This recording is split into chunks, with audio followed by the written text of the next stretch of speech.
Hi friends, இன்றைக்கி நம்ம chicken gravy ரொம்ப ஈஸியாகவும் டேஸ்டியாகவும் எப்படி செய்யுதுன்னு பார்க்கலாம் வாங்க. இன்றைக்கி நான் மண்சட்டியில் தான் செய்ய போகிறேன். ஸோ தேவையான அளவு கொஞ்சம் எண்ணெய் ஊற்றிக்கலாம்.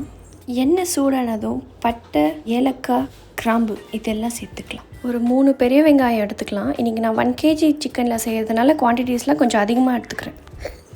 அப்புறம் கொஞ்சம் போல் கருவேப்பிலை போட்டுக்கலாம். வெங்காயம் கொஞ்சம் கலர் மாற இருக்கும், நல்லா வதக்கிட்டே இருக்கலாம். ஓரளவுக்கு வதக்கியாச்சு. நம்ம இப்போது இஞ்சி பூண்டு பேஸ்ட் 2 ஸ்பூன் சேர்த்துக்கலாம். இப்போது இது பச்சை வாசனை போகிற வரைக்கும் நல்லா வதக்கிட்டே இருக்கலாம்.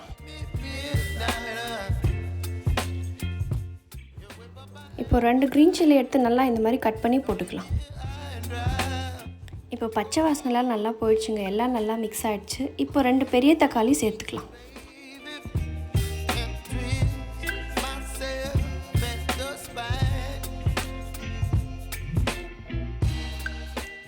எல்லாமே நல்லா வதங்கிடுச்சு. இப்போ நம்ம மசாலாலாம் சேர்த்துடலாம். 1 ஸ்பூன் குழம்பு மிளகாய்த்தூள், 1 ஸ்பூன் தனி மிளகாய்த்தூள், 2 ஸ்பூன் தனியாத்தூள், 1 ஸ்பூன் கரம் மசாலா, 1/4 ஸ்பூன் மஞ்சத்தூள். இதெல்லாமே போட்டு எல்லாம் நல்லா மிக்ஸ் பண்ணிக்கலாம். இப்போ நம்ம எல்லா மசாலாவும் போட்டாச்சு. இது எல்லாமே பச்சை வாசனை போகிற வரைக்கும் ஒன்றுக்கு ஒன்று நல்லா மிக்ஸ் ஆகிற வரைக்கும் நல்லா வதக்கிட்டே இருக்கலாம். இப்போ கொஞ்சமாக தண்ணி சேர்த்துக்கலாம்.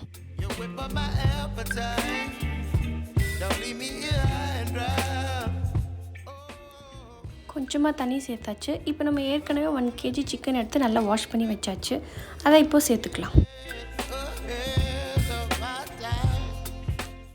சிக்கனோட அந்த மசாலா நல்லா மிக்ஸ் ஆகிற வரைக்கும் நல்லா கலரி விட்டுட்டே இருக்கலாம்.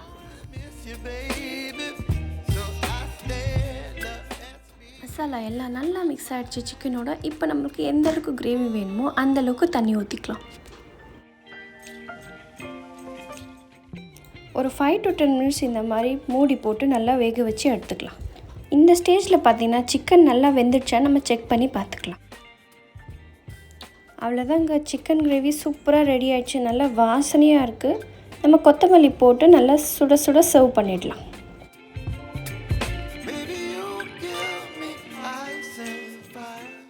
இந்த சிக்கன் கிரேவி நம்ம எதுக்கு வேணால் வச்சு சாப்பிட்லாங்க. ரைஸ், பரோட்டா, சப்பாத்தி, இட்லி, தோசை அப்படின்னு. நான் இன்றைக்கி பார்த்திங்கன்னா ரைஸோடு சாப்பிட போகிறேன். ஸோ ரொம்பவே டேஸ்ட்டாக இருந்ததுங்க, வேறு லெவலில் இருந்துச்சு. நீங்கள் ஒரு வாட்டி ட்ரை பண்ணிவிட்டு எப்படி இருந்ததுன்னு கமெண்ட்ஸில் ஷேர் பண்ணுங்கள். தேங்க்ஸ் ஃபார் வாட்சிங்.